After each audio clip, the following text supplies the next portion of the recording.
Hey, thanks so much, Chris. Yeah, this matchup, not nearly as appetizing as the Thanksgiving feast that my wife was preparing when I left the house a few moments ago.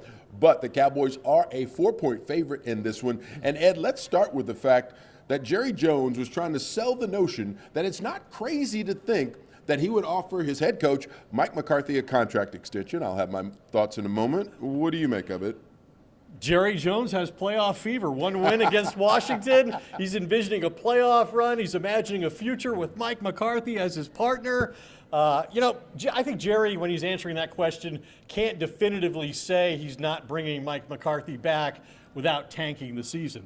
But you look at it logically, he didn't get a contract extension when they went 12-5 3 years in a row because they had an NFL worst 1-3 postseason record. But now when they turn whatever this season is and miss the playoffs, they're going to bring him back after that. I don't see how Jerry can run it back after that. Let's keep in mind that he doesn't have to fire Mike McCarthy. He's on an expiring contract. So at the end of this season, Mike McCarthy could decide to go somewhere else. Just let the clock run out. By the way, no one sells hope better than Jerry Jones. And the Cowboys do have less than a 1% chance of making the playoffs, but they do have a chance to make a run at respectability. How much easier does the schedule get now, Ed?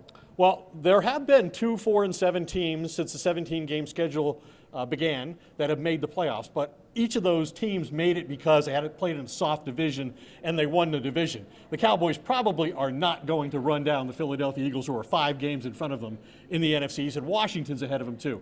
But could they make a run at the bottom playoff spot, a wild card berth? It's a real long shot, I think. But yeah, I mean, the next 4 teams they play, starting with the Giants, all under 500. 3 of those games are at home. That used to be an advantage, hasn't been so far yet this year. And the Giants have lost 6 straight.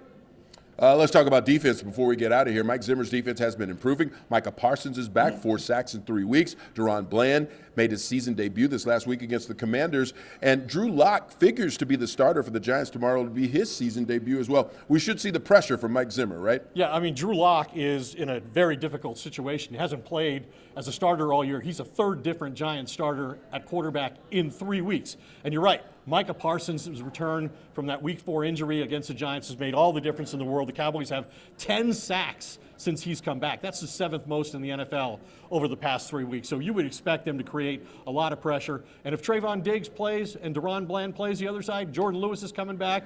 And as Mike Zimmer said, that's the best way to create pressure, is to have everybody covered in the secondary. Should be good stuff for you Cowboys fans as you look forward to that tryptophan-induced coma that will come after your From Thanksgiving the turkey meal. or the game? Well, probably both. Chris, back to you.